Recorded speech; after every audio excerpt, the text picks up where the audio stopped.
Karl Marx was perhaps one of the most influential philosophers in Western history, and his ideas not only have influenced those in the West, but those in the East as well. We see a dissatisfaction of capitalism and its exploitive nature during the Victorian era. And it is one of the most important ideas which still speak true of today's society and still rings true in regard to capitalism.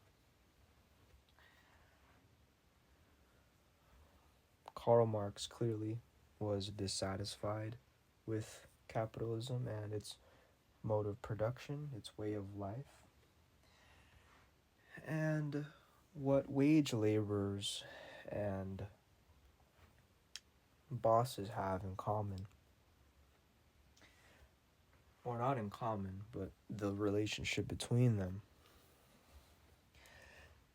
And it seems that even today, capitalism can have its faults, especially in a highly advanced society in which a person who, let's say, works for a day cannot suffice all of the bills that need to be paid. That is especially true in California, especially in the San Francisco Bay Area, in which housing is high and people move out because of that. And because people who, if ever one worked for a day, can't suffice all the basic needs. And if that happens in the United States, imagine how much more that happens in other countries, especially in places such as Asia. And it's incredible how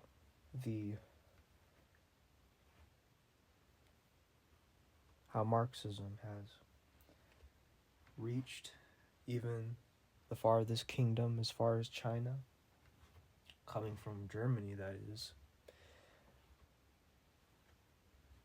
And going back to its roots in Germany, it grew in Europe, and there is a lot to be said in regard to Marxism, and which eventually grew into other ideologies such as Marxism-Leninism, which shows that it extended from Western Europe to Eastern Europe, from from Germany to Russia, which was an imperial Russia at the time under the Tsar or under a single individual, in which life was not communal in the sense of a Marxist sense. And when we look at the influence of Marxism, as I said, it drastically went from the West to the East.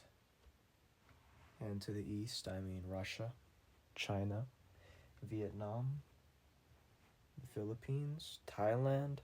You can name any country in Asia or in the East. And Marxism has surely had an influence on that particular state. Especially Japan. Guess what's the oldest political party in Japan? The Communist Party of Japan. So Marxism is perhaps one of the most influential ideologies ever to come about in human history or from human thought. And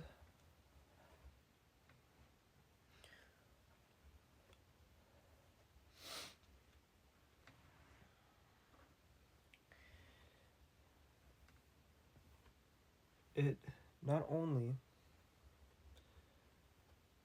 is, I lost my train of thought here, but it is not only applicable in, I really lost my train of thought here, but nonetheless, we can see Marx's influence.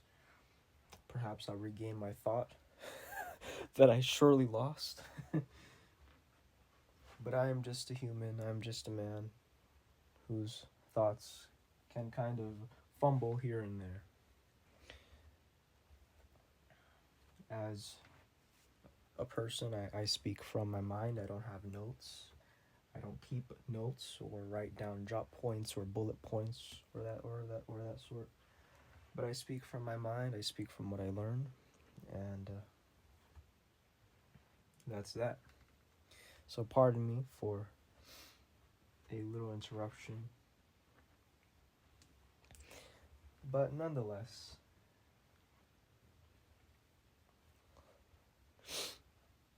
Marx, the great Karl Marx, has had an influence, especially reaching that of the United States. And perhaps people in the United States would, especially as a capitalist nation, would perhaps have an issue with that. And yes, the United States has had an issue with Marxism, which can be in regard to the Communist Party of the USA, and especially that of the Black Panthers, found in Oakland, California, in which the FBI, or the Federal Bureau of Investigation, has had issues with in the past during its reign, or its existence.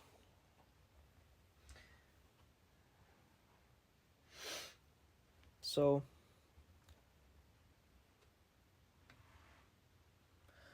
Marxism has had both positive and negative touches on each society, and each society within a society.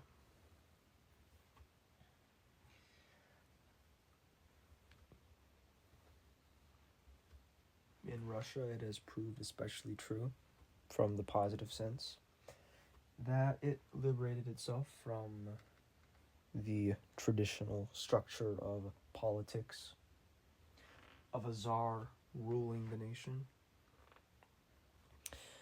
of that being true especially in China, in which the emperor, the last emperor, have you seen the film of The Last Emperor? It is especially true with that imperial China, it has no longer is no longer, because of Marxism. And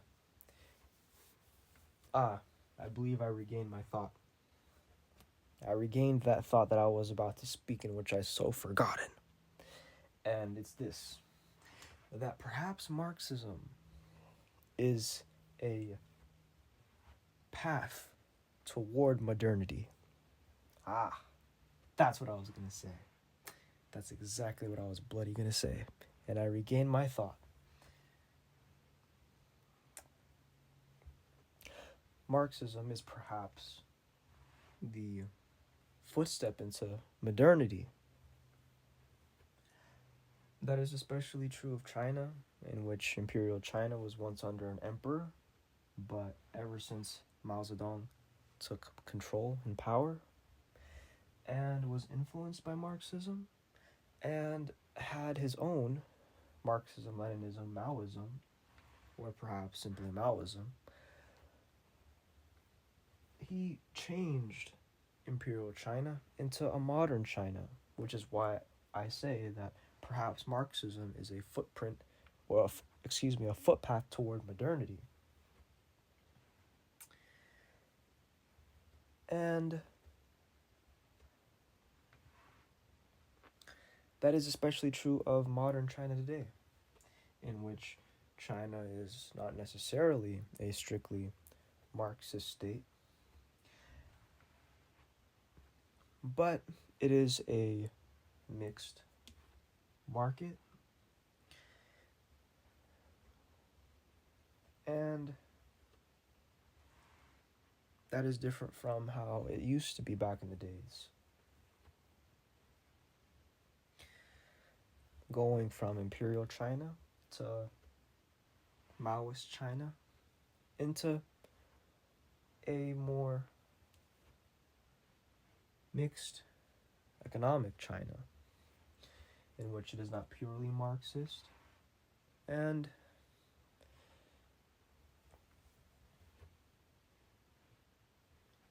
but mixed with capitalism.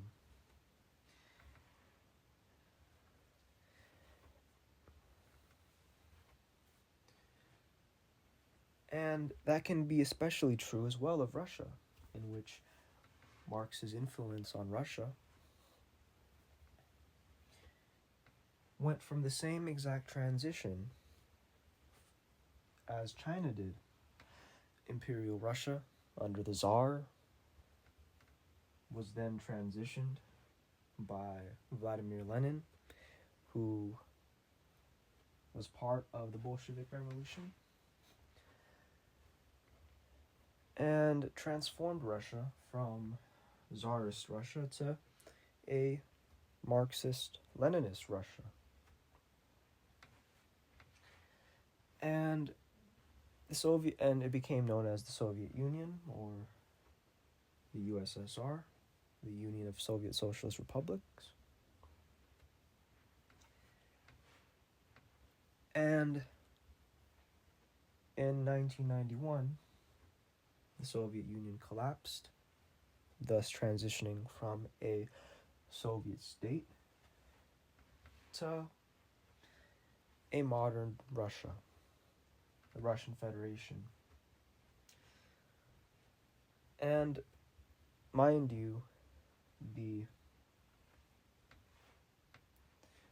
Vladimir Putin once said that when he read about Marxism, he found it equated to fairy tales. And perhaps that's true. That if a group of individuals, that if a socialist society or a communist society cannot continue in keeping its labor, then perhaps it'll soon fall. Perhaps people will get lazy and not do work and not watch over the people, and perhaps a Marxist government would perhaps have lack of care for the people and just be concerned of itself. Then yes, it can transition from an ideology from an ideology that does work if the people put in the work, to an ideology that's a fairy tale.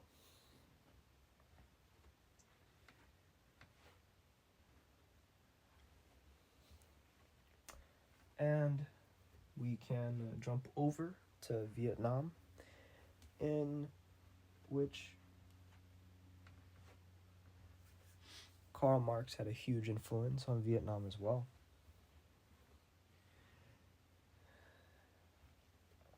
Nguyen Thach Thien, or Ho Chi Minh, was a Vietnamese man, and Vietnam, before modern day Vietnam, was under French colonialism. And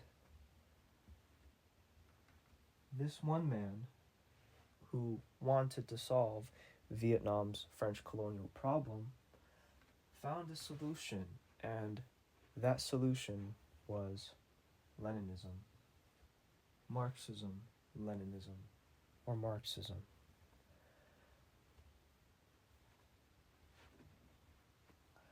And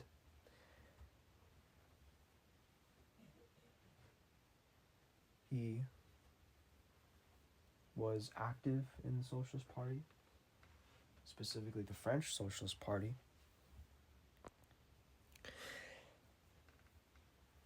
And joined a specific international and heard different communist comrades debating over different matters. And you'd also read Vladimir Lenin's April Theses, in which he said himself it was pretty difficult to understand at first, but after reading it over and over again, he would soon come to a more understanding. As perhaps one of our human faults is not only not remembering what one was going to say, but also not picking up what one reads. And I've also experienced the same thing as well. Ho Chi Minh experienced that as well. But he read over the April Theses again and suddenly came to the understanding of it, which shows that humans are both failures, and if one tries again, even though one falls, one can truly succeed as long as one gets back up.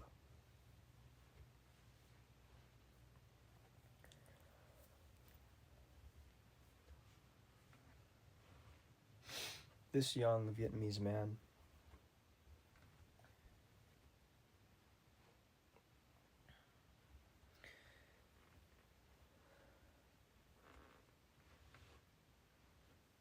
decided to do something about the French colonial problem in Vietnam, and he successfully gathered Vietnamese individuals who became comrades, and a lot of Vietnamese individuals were involved because they saw the colonial problem as well. They saw the French colonial problem as well. And when any nation is under colonialism or any form of oppression, then the only thing that one can do is perhaps use physical violence. It would be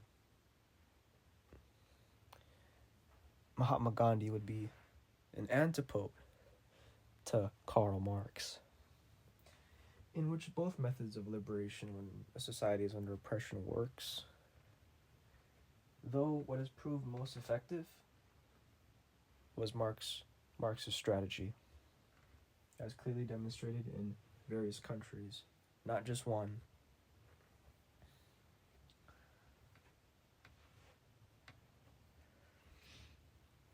And it also has resonance to Kim Il-sung, or the founder of the Democratic People's Republic of Korea, the DPRK, or commonly known as North Korea, who, or perhaps Kim Jong-il said these words in regard to the Juche ideology, which is the socialist ideology, the guiding socialist ideology of North Korea, or the DPRK, in which, on the Juche idea by Kim Jong-il, he says that in one section that the revolution is dependent upon the people. That is the definition of Juche. Is that the revolution, or man is the master of the destiny, man is the master of the revolution. That it is only by man's labor that one can achieve successful revolution. And it has proven worthy and true and successful, as we see not only in North Korea, the DPRK under Japanese colonialism, but as well as Vietnam under French colonialism, and the same as well with Imperial China, in which it became the People's Republic of China. And another example is Russia as well, in which Imperial Tsarist Russia became a Soviet Russia, a socialist Russia. Thus showing that truly revolution and truly, if one desires to achieve a revolution, that it is dependent upon the people. It is dependent upon the people to do so. And physical labor, having to take it by violent means.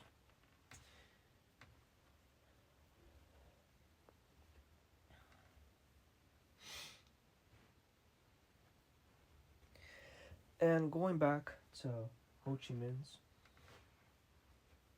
Vietnam, he began to take Vietnam. And there were also times as well when Ho Chi Minh had to go undercover. And he went undercover as a Buddhist monk because, of course, he was being looked for. Well, obviously that's what happens when you try to reform a country under another country, is that you will be sought after and you will be wanted. You know those wanted posters, those Western wanted posters? Perhaps his face was as one of those wanted posters. But he went undercover as a Buddhist priest and successfully conducted revolutions from there, much like Che Guevara. Che Guevara shaved his head, put on glasses, I believe took on some weight, and was active in Bolivia. And I saw photos of him, and he did not resemble anything of Che Guevara unless one looks closely. Then one can see the resemblance. And also, another example of a successful revolution is by violent means. And actually, this was actually by a different strategy than by the population of a nation, but by guerrilla warfare, or by, I can't recall the word at the moment, but perhaps guerrilla warfare is the term, or guerrilla is the word that I am looking for. But it has proven true, especially of the use of guerrilla warfare, or about the use of guerrillas. Yes, guerrillas are the term that I'm looking for. Is the term that I'm looking for. Guerrillas. It has also proven true with a bandit of guerrillas, which do not comprise of the majority of the nation, but only a simple group of individuals.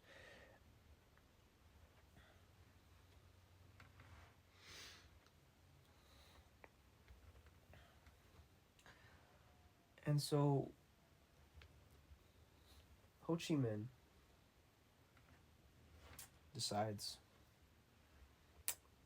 to take over and get rid of the French.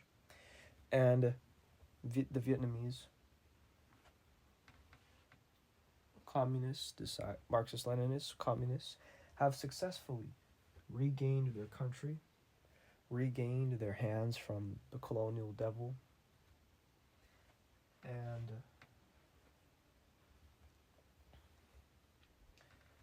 now Vietnam is under socialism, is under Ho Chi Minhism, or under Ho Chi Minh thought, under Leninism, under Marxism, under Marxism-Leninism. And guess what happens next? The United States. The United States becomes a thorn to a country that was once under oppression and decides to make war with a nation that has just liberated themselves from the French. And guess what happens? Individuals back in the United States did not support that. Perhaps the hippies, as you recall, are people of peace and love, as their message is peace and love. And there were a lot of protesters in the United States against the war in Vietnam. And it is kind of another burden for the Vietnamese people to have fought another war with the Americans after having liberated themselves from French colonialists by the French colonial devil.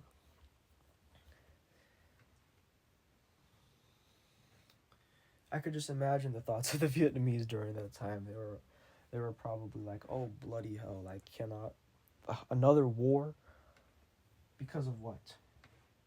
And the answer to that question is because of Marxism-Leninism, because of communism, because America was scared of the fear of the spread of communism, and decided to go to war with Vietnam.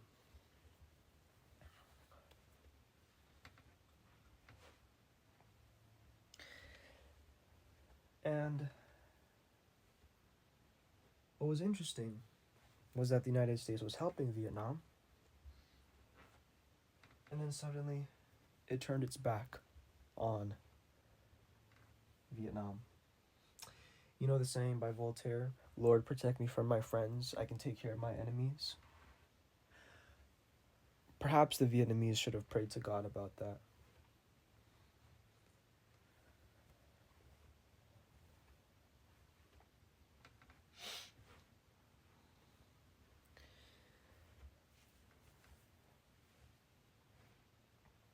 And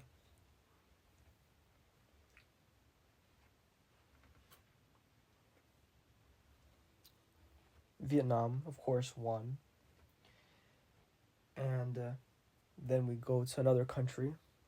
And before I do that, Vietnam is successfully, until this day, a socialist country.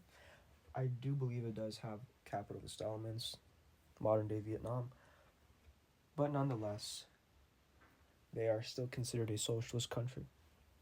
A country guided by Ho Chi Minh thought, which is anti-colonial and Marxian and Marxist-Leninist. And one thing I should note as well is that Ho Chi Minh, when he was reading his the path which led me to Leninism, he said that he found the true liberating ideology that can free his people from the French colonial devil. And he said that Leninism is a light. It is like the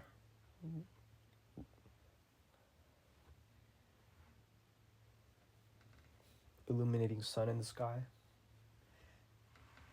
and the path toward liberation. And Ho Chi Minh was right about that, because Vietnam won all the wars against the French colonial devil, as well as the United States, in whom it turned its back on Vietnam. And until this very day, modern-day Vietnam still stands.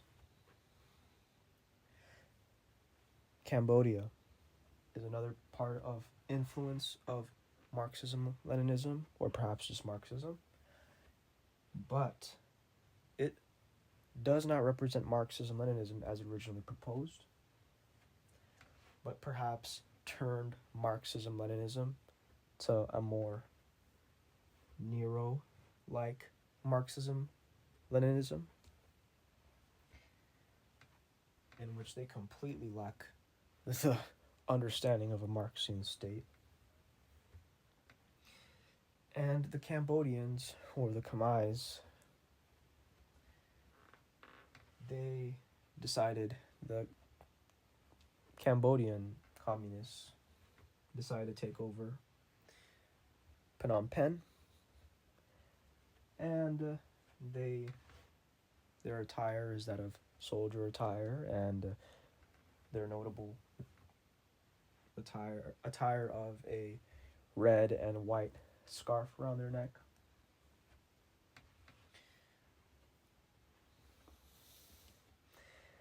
And they decided to take over Phnom Penh and transition Cambodia from an imperialist Cambodia, I believe in imperialist Cambodia, to a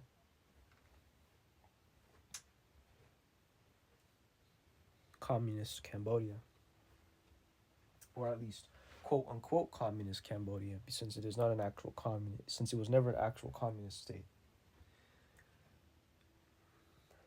And Pol Pot was its leader, who notably looks like Elon Musk, at least according to the memes today. And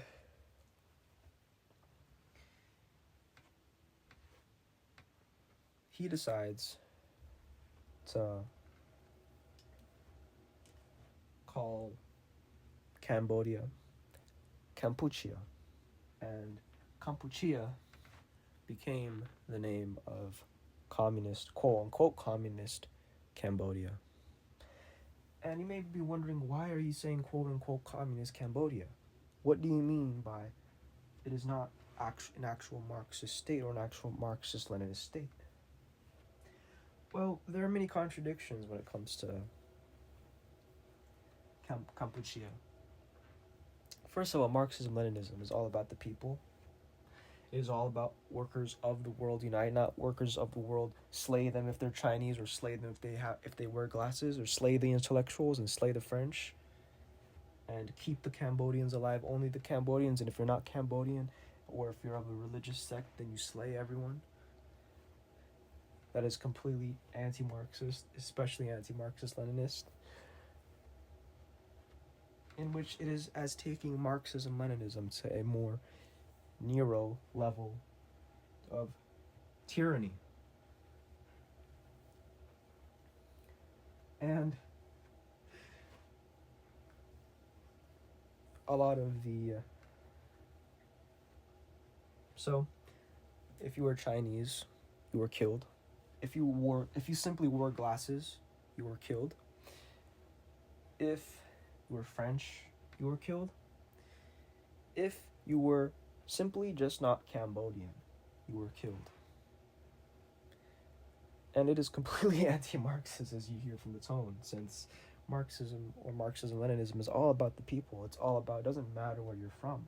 It doesn't matter if you're African, if you're from China, if you're from Europe, if you're from South America, because workers of the world unite.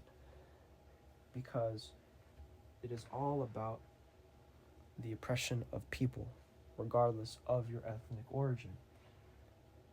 And bloody hell, was Kampuchea the worst form of quote-unquote communism. To even tag the name communism or to tag the name Marxism to it is a bloody shame and disgrace to anything Marxist, or to anyone who identifies as a Marxist, for example. Just imagine the shame of Marxist's face across the span of the globe. Perhaps they condemned such a country to even exist. A Nero-like tyranny who reigns under the term of communism. What a shame it must be for comrades around the world. And by comrades, I mean comrades of those who adhere to the ideology. And this is where it gets interesting.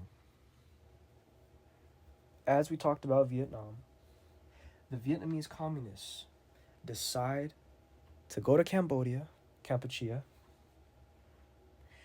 and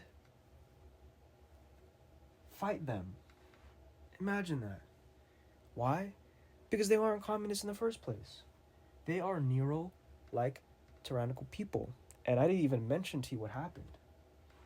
Kampuchea was...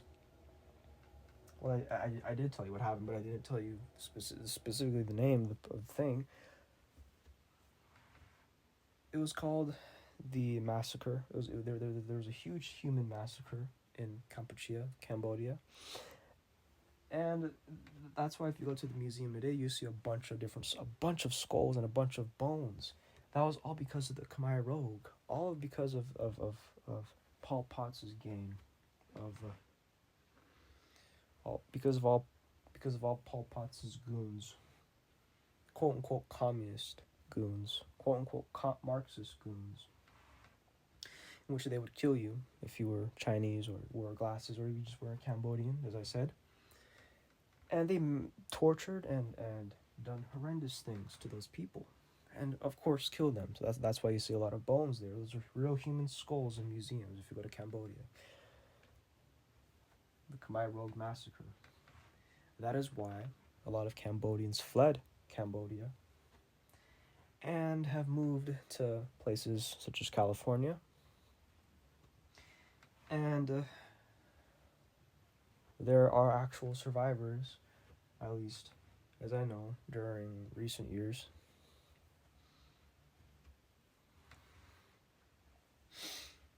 But the only thing positive I can say about Kampuchea or Khmer Rouge is that they have incredible music. Their music is literally one of the best communist music that exists. Very melodic, very beautiful, but they themselves as human beings were not so beautiful. Their acts, their perception of communism was not at all communist at all.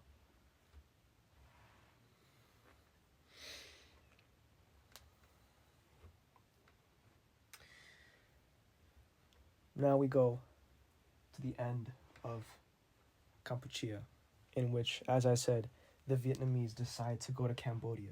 The Vietnamese communists, Ho Chi Minh's army, who have won the war against the United States and the French colonial devil, and decide to go to Kampuchea. And guess what? Fight. And successfully, the Vietnamese have won, and they have taken Phnom Penh, and they liberate Cambodia from the Khmer Rouge. And perhaps many Cambodians who have heard of that are very happy, and perhaps many Cambodians who have heard of that in California, if ever the news reached that far, that they would be happy to hear that, and perhaps it would be safe for them to return back home, or perhaps be safe to return back to see their family, or it would be safe for them to come back in many years to come. So it is a great gift that the Vietnamese communists have decided to save a people from a Nero-like masked communism, which was never communist at all.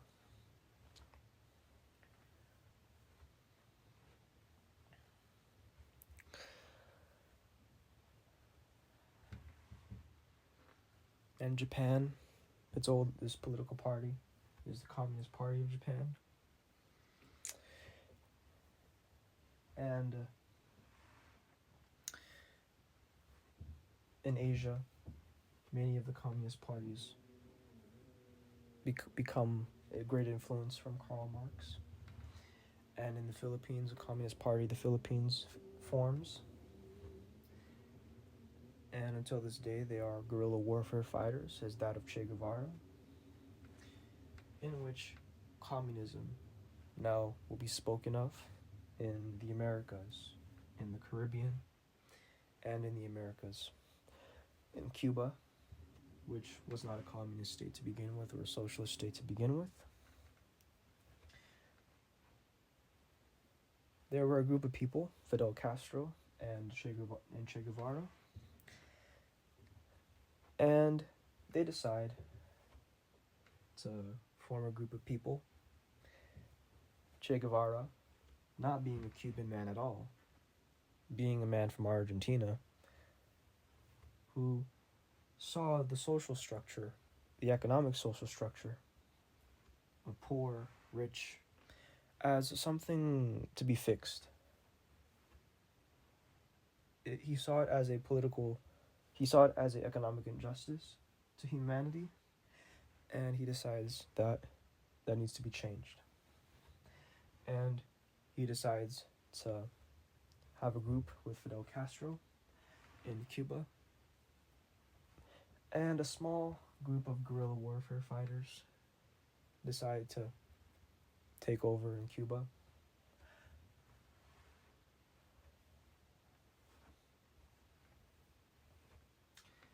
And a successful coup of guerrilla warfare fighters, which includes Che Guevara and Fidel Castro, occurs. A successful coup, which thus gives birth to a new form of Marxism interpretation of revolution, which is guerrilla warfare, and it sheds light as to the methodologies of different types of revolutions. That a revolution can occur successfully by the majority of a populace of a society, and it could also occur successfully by a small group of guerrilla warfare fighters. And as I said, correlating back to the Communist Party of the Philippines, that is especially true, that there are a group of guerrilla warfare fighters who are still, until this day, trying to succeed a successful revolution to overthrow the current Philippine government. But of course, their plots are thwarted, and they have been meddled, and they have a bad reputation among the people.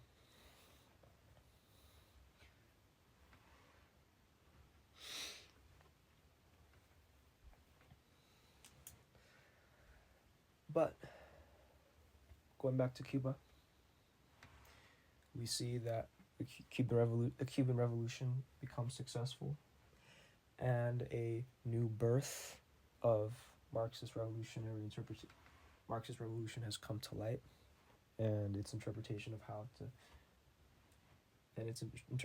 of revolution, that a different mode of revolution is successful, the guerrilla warfare method.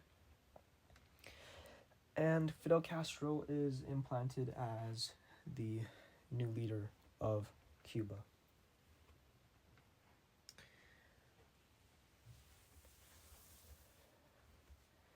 And Che Guevara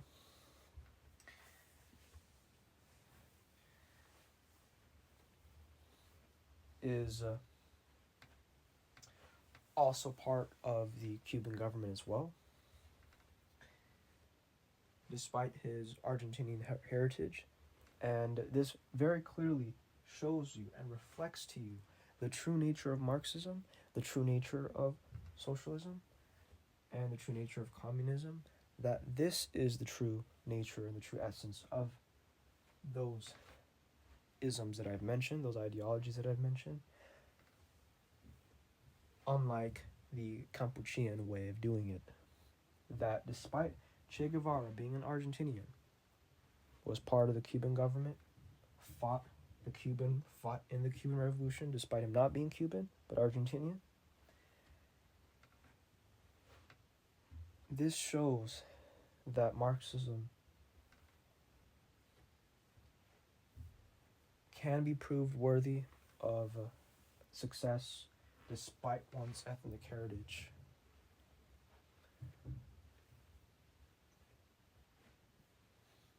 And Kampuchea is only a bad example of that. A horrendous example of inequality, of a mask of communism or the mask of Marxism, while the Cuban Revolution proves a different light.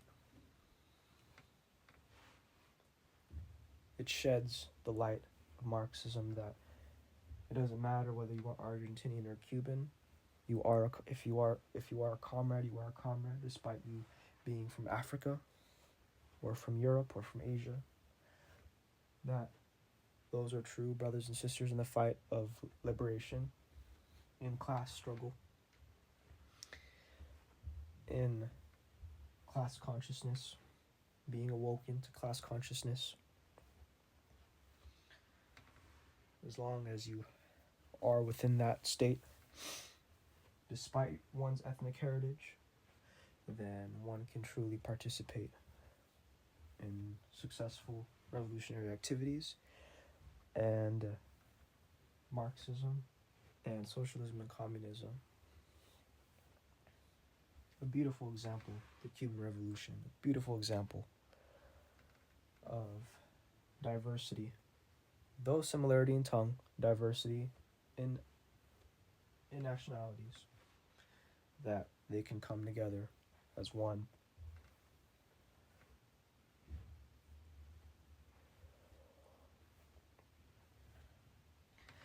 And Che Guevara, as the man that he is, with a beret and a beard and a nice guerrilla warfare combat suit, as well as having a nice watch and a cigar.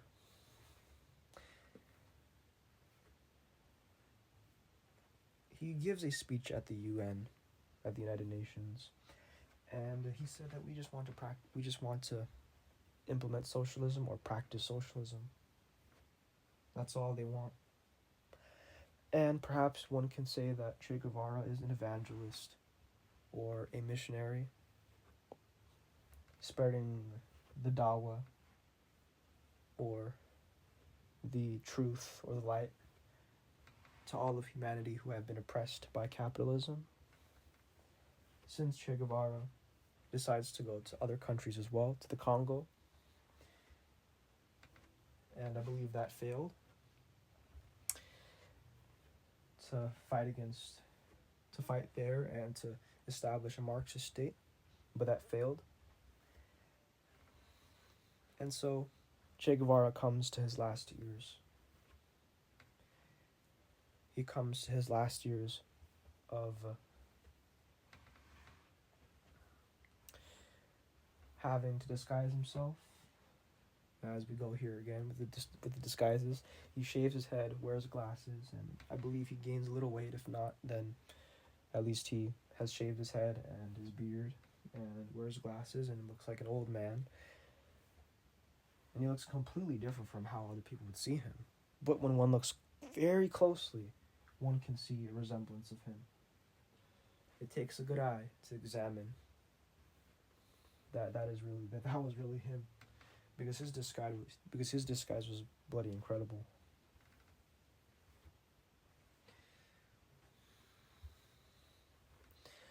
And Che Guevara decides to do it the same for Bolivia as he did in the Congo. But word comes from intelligence, American intelligence, the CIA, that he's there. And as I said, if you can recall the quote from Voltaire, Lord, protect me from my friends, I can take care of my enemies. Perhaps Che should have done the same thing. Pray to God in the same regard as Voltaire did.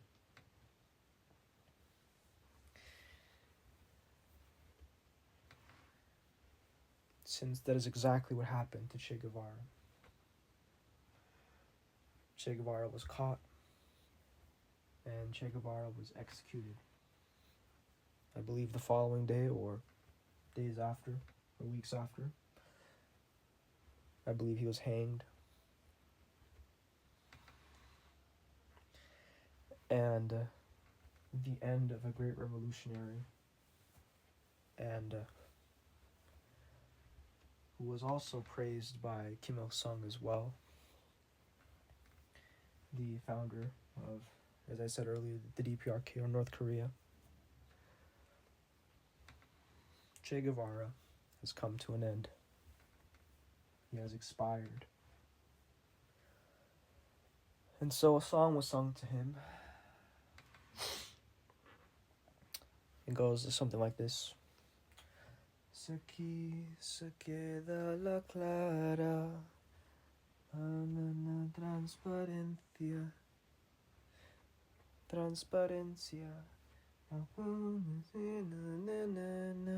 comandante Che Guevara.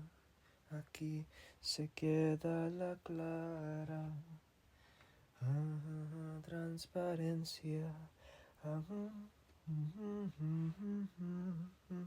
comandante Che Guevara. It was sung by a group of children during Che's funeral in Cuba. and perhaps it was one of the greatest losses for Fidel Castro, as well as some of the greatest losses for fellow comrades globally, since Che Guevara was known for his bravery, first of all, his courageousness, to have carried arms, to have been a guerrilla in the first place, and to liberate a society which he believed, which he felt passionate about, which he felt strongly passionate and had the strong belief of oppression, that capitalism, that the division of rich and poor was an oppressive system that needs to be changed. He was passionate, he was strong, he was courageous in his affairs. And it must have been a great loss for fellow comrades around the world, and especially for comrades in Cuba. And that is especially true for Fidel Castro. And thus, we have seen the scope of influence of Karl Marx. How, from Karl Marx, his influence was given birth in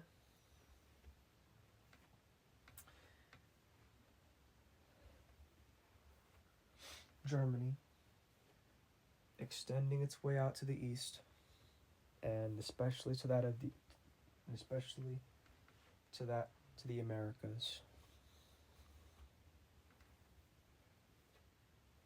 Karl Marx was perhaps one of the greatest philosophers, one of the greatest influencers among men, and has influenced, as I have shown you,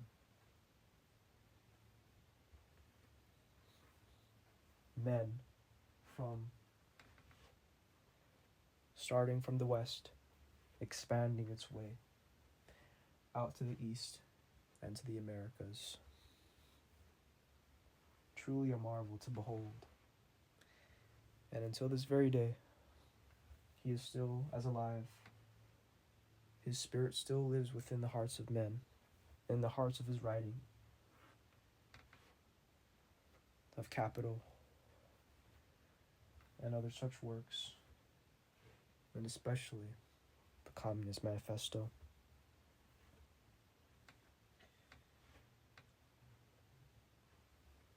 His influence perhaps will not die, but will continue on from generation to generation.